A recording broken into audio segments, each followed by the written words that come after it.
Hello, Jerry here with Season 3, Episode 26 of Ask Jerry Tachoir.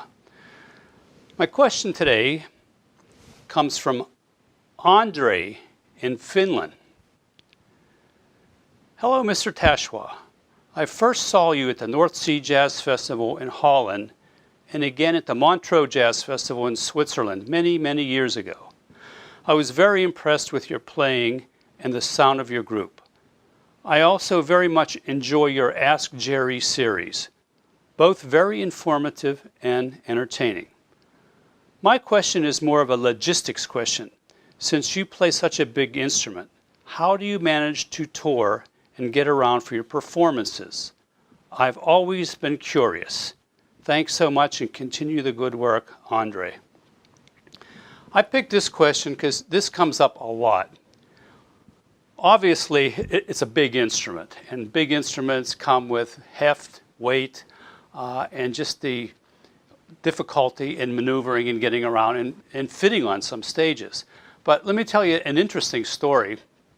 When I first started doing clinics, this was a long time ago, one of my very first clinics was at a school in upstate New York, Eastman School of Music. And I was a little, I guess, nervous about it because Eastman was a very well-known music school. So anyway, I came in, I did my playing, I talked a little bit, and then I opened it up for questions. One of the first questions that came up was, Jerry, do you work out?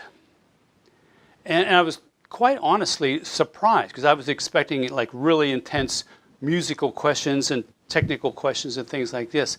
So I took a minute and I stopped and I was just kind of wondering where this came from. Do I work out? And then I realized, the nature of this instrument being that, first of all, you have to stand. So it's a very physical instrument. You have to stand and you're moving a lot. You're stretching out, you're leaning, you're standing on one leg, you got the pedal.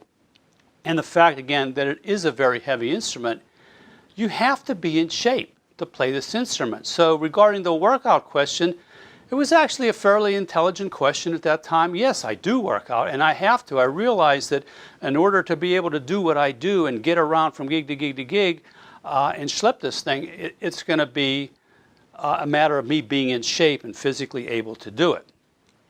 Now, several years ago, this was prior to the 9/11 New York incident, traveling with the Vibraphone was never easy. I mean, it was always had its challenges. But at that time, it was a little bit easier. I was able to show up in an airport and give a $20 bill to the porter at the curb and say, can you get this on the plane? And usually it was taken care of. He took my instrument, he got it on the plane. I never had a problem. A lot of the problems were then when I got to Europe, European cars are a lot smaller, so I always had to try to request either a larger car or a van to carry the instruments. Nowadays, again, after 9/11, everything has changed. It has gotten incredibly complex to fly with a vibraphone and to get around Europe, well, actually anywhere. It's just harder. The airports don't like to put this instrument on the plane with you anymore. So a lot of times you'll have to actually send it in advance freight, which then again gets very expensive. And once it gets sent out, it's at the other end. A lot of times you have to really scrummage to find out where the instrument is and do your homework. So it's definitely complicated. Regarding local gigs are somewhat easier. If I'm doing something, say within a half-hour ride or like maybe 10, 15 miles of where I live, then what I do, I have it's a Toyota Sienna minivan.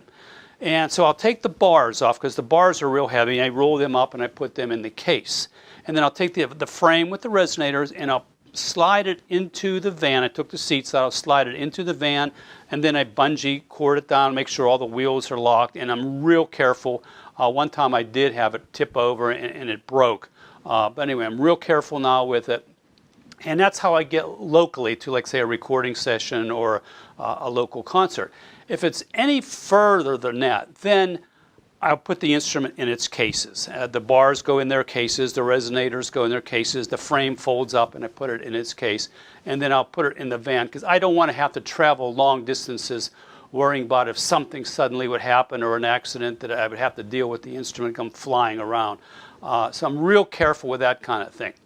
Now, regarding international travel right now, what I try to do, and again, I'm endorsing the BERGERAULT vibraphones and marimbas, and so being that they're based out of France, what I try to do is when I'm going to Europe, I see if I can get them to have an instrument either from a dealer or get an instrument shipped to me that'll work for me so I don't have to take my own instrument. And that's a little bit challenging at times to make sure I have a quality instrument that I want to play on.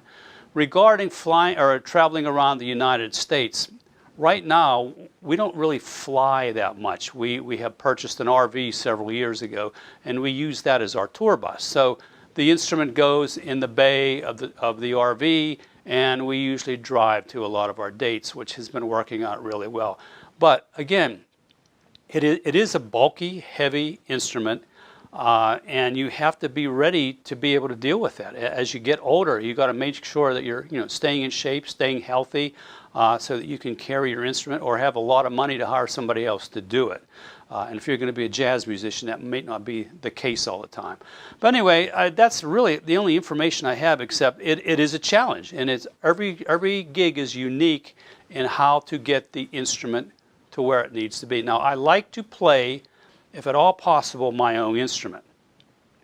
There are times when I'll be traveling somewhere and I'll get a call to stop by a college or something to do a quick concert or a clinic or something, and I might not have my instrument with me, so what I'll do then is see what they have and try to fit into what their good instruments are, or at least borrow something that really works.